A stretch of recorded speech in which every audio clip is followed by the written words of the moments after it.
He was strapped into the electric chair, the switch was flipped, but death didn't come.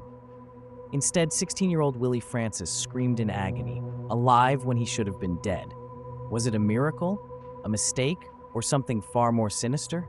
This is the shocking true story of the poor boy who faced execution twice. Stick around, this story will haunt you long after the screen goes dark. Watch now before YouTube takes this video down.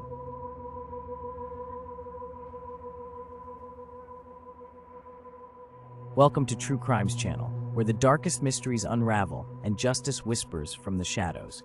From chilling cold cases to infamous killers, we dive deep into the crimes that shook the world. Don't just listen, suspect everything.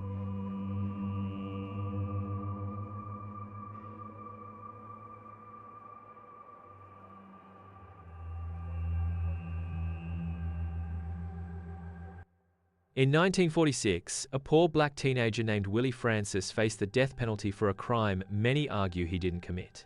After a rushed trial with an all-white jury and barely any legal defense, he was found guilty of killing a white pharmacist. But when they secured him in Louisiana's portable electric chair and activated the switch, Willie didn't perish. Electricity surged through his body, yet instead of a quick death, Willie cried out in unbearable agony. The botched execution split the nation and divided the Supreme Court, forcing Americans to confront a critical question: does the Constitution shield someone from facing execution twice? The answer would decide Willie's fate and expose the harsh reality of justice in 1940s America. Willie Francis was born on January 12, 1929, in St.Martinville, a tiny Louisiana town. Once nicknamed Le Petit Paris, by the 1940s, the community of roughly 4-0 had lost its former charm. What remained was a town sharply split 2/3 white and 1/3 black under the rigid segregation of Jim Crow laws. It was here that Willie grew up as the youngest of 13 siblings, navigating a world where opportunities and fairness depended on skin color. The Francis family drew strength from faith and close bonds. In their home on Washington Street, they made the most of life. They attended Notre Dame de Perpetual Secours Church, the designated place of worship for black Catholics in town. Religion offered both stability and comfort, a foundation that would later support Willie during his darkest hours. As the youngest, Willie held a unique place in the family. His mother, Louise, described him as gentle and playful, a joy who helped around the house.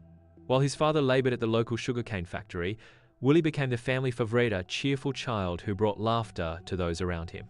The bayou near St.Martinville was his playground, where he spent days fishing, swimming, and getting into harmless mischief. At 15, Willie left school and took odd jobs to support his family. Apparently, his stutter embarrassed him so much that he refused to stay in school, possibly due to bullying. One of his jobs was at the town's main pharmacy, Thomas Drugstore, where he handled deliveries and swept floors. Sadly, his speech impediment shaped how others viewed him. Many wrongly assumed his stutter meant he lacked intelligence, and opinions about his mental capacity varied widely. In truth, Willie had an emotional immaturity that made him eager to please. His agreeable nature made him likable, but also left him vulnerable to manipulation by authority figures. Willie often complied with whatever was asked, lacking the confidence to stand up for himself. Like a sapling bending in the wind, his life would soon be shattered by the very systems meant to protect citizens from injustice. On November 8, 1944, St.Martinville residents were stunned to learn that Andrew Thomas, the town's beloved pharmacist, had been savagely murdered the night before. I was surprised that I couldn't locate a photo of Andrew, such a well-known man. He's frequently mentioned in newspapers before his death, and with all the attention the case received, I expected to find at least one. Unfortunately, we'll have to proceed without it. On the evening of November 7, Andrew left his drugstore, headed home, and later dined with friends nearby. When he returned around 11:30 p.m., he was ambushed and shot 5 times, twice in the back, once in the side, once in the neck, and once in the eye. When Andrew didn't open his store the next morning, a neighboring shopkeeper alerted his family. The 53-year-old bachelor was discovered dead outside his home on North Main Street by his brother and sister-in-law. They found Andrew's body between the garage and back steps. Police later uncovered signs of what they called a fierce struggle. Andrew's wallet was missing, leading investigators to suspect robbery. However, some townspeople whispered that there might be more to the story.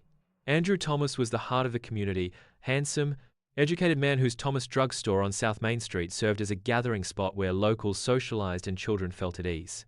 The store was modern, air-conditioned, and offered treats like fountain drinks and ice cream.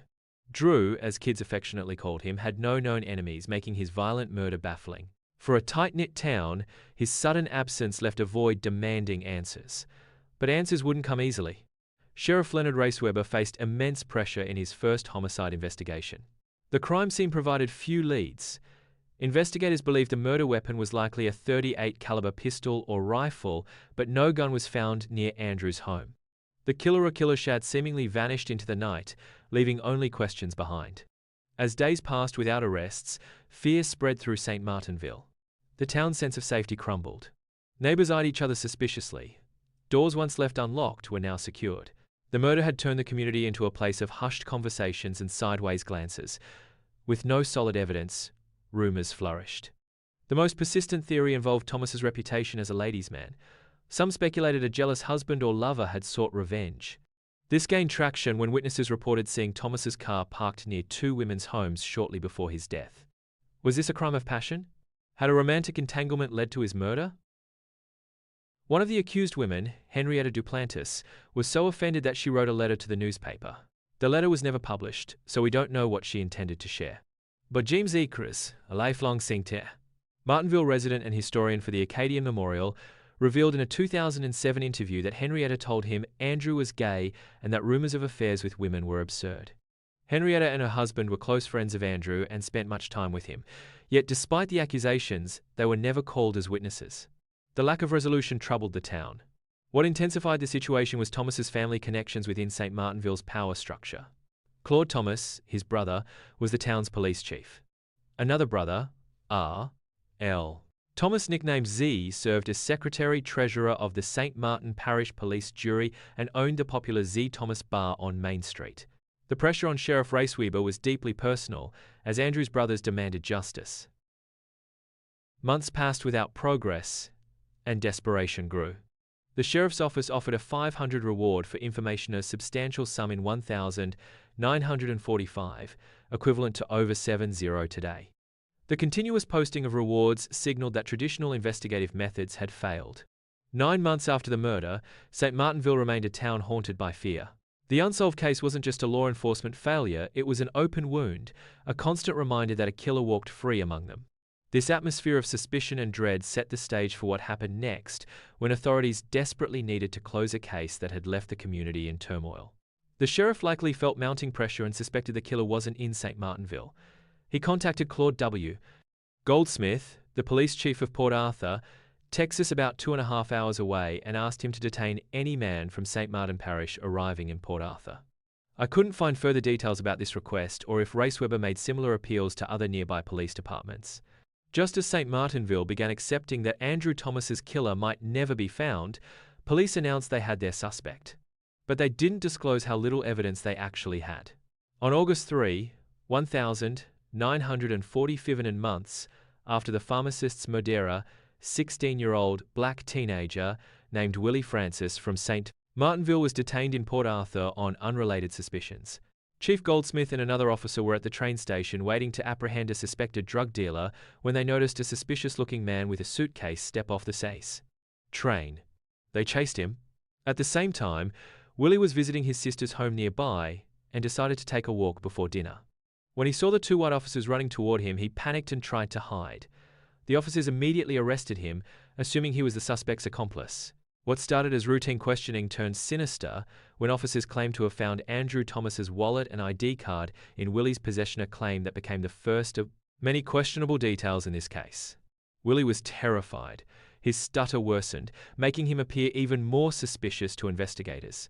The interrogation lasted mere minutes, conducted without legal representation for the frightened teen.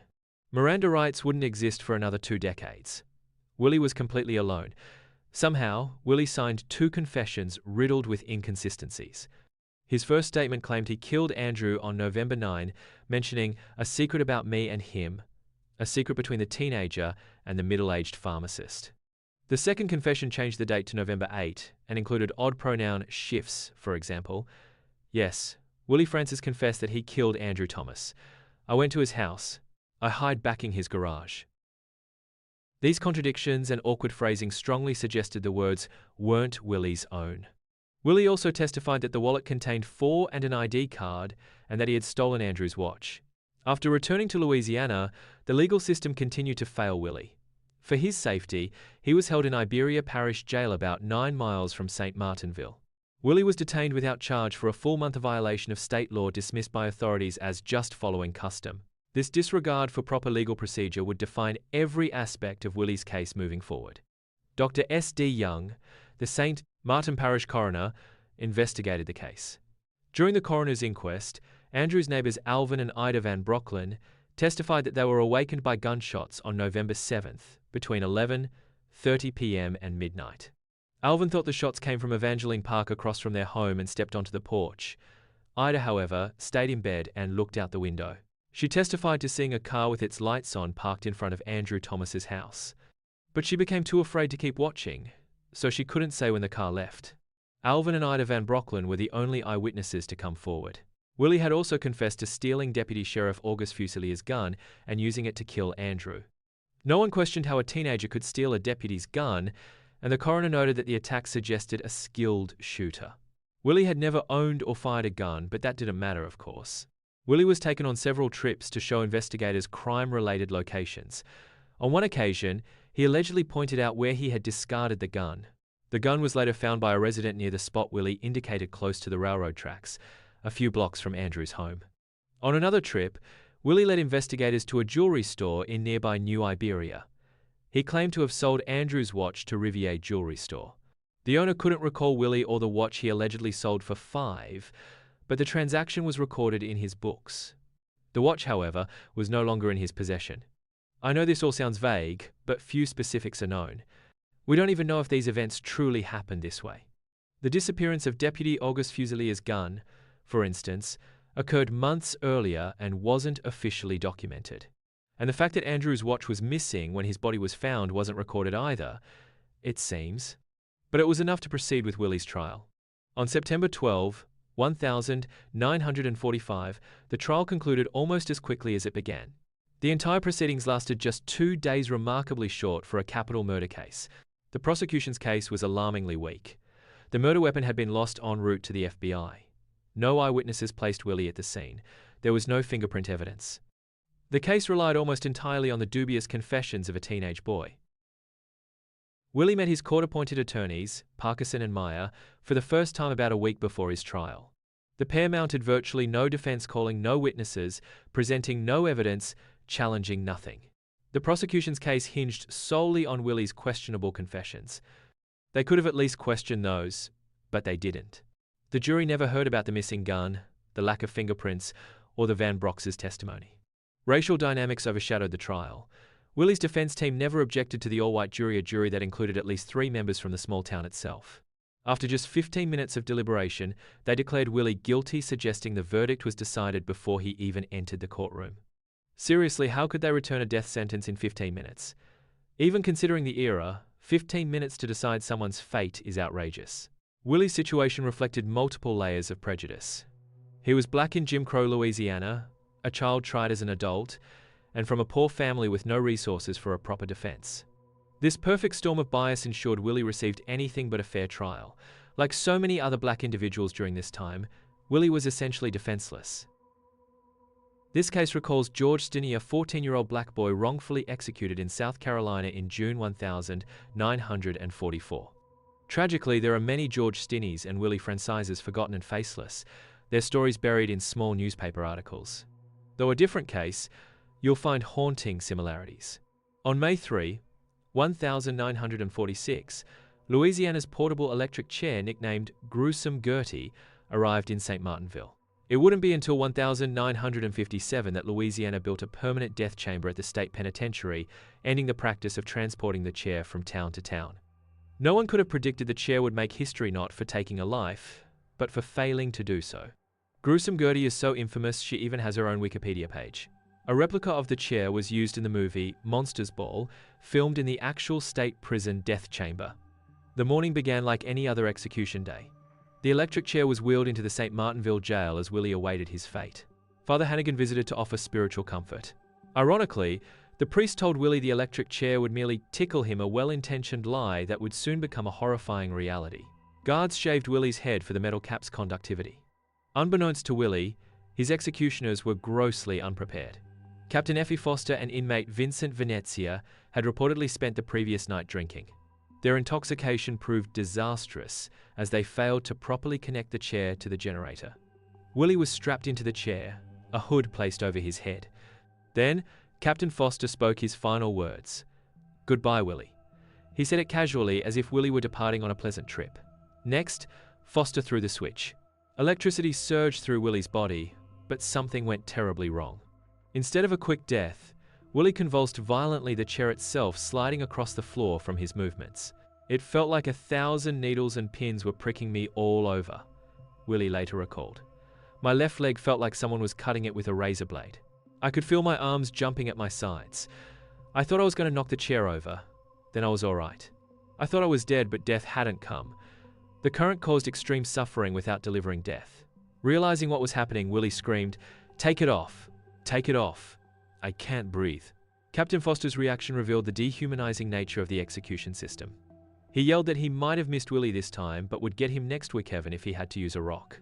After the power was cut and a quick medical check, Willie returned to his cell, declaring that the Lord had surely been with him. Both black and white community members began viewing his survival as miraculous, questioning the morality of a second attempt. A technical investigation revealed shocking incompetence: electrodes were improperly attached, connections were loose, and the power supply was insufficient. What should have been a clinical procedure became a torturous ordeal, raising serious concerns about cruel and unusual punishment.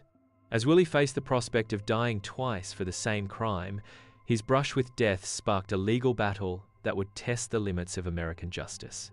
After the failed execution, Willie's father, Frederick Francis, sought out young Cajun lawyer Bertrand DeBlanc. He begged him to help his son, offering to work for DeBlanc as payment since he had no money. Bertrand DeBlanc was just starting his legal practice and couldn't afford to work for free. Yet he took on Willie's Kaiser decision that raised eyebrows in St.Martinville. DeBlanc wasn't just any lawyer, he was a close friend of Andrew Thomas, the murdered pharmacist. Despite this connection, DeBlanc couldn't ignore what he saw as a profound injustice.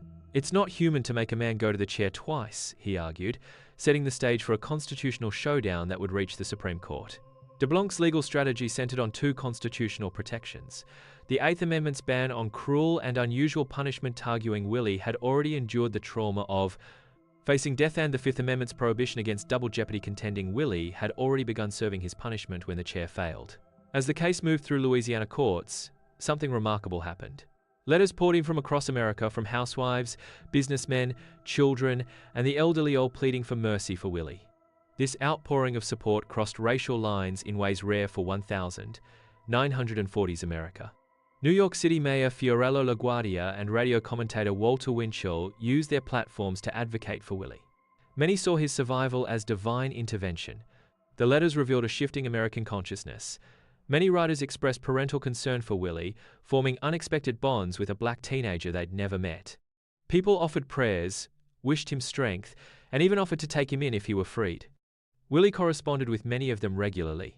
This support also reflected growing awareness of racial injustice in the legal system. In St.Martinville, however, outside sympathy often met resentment.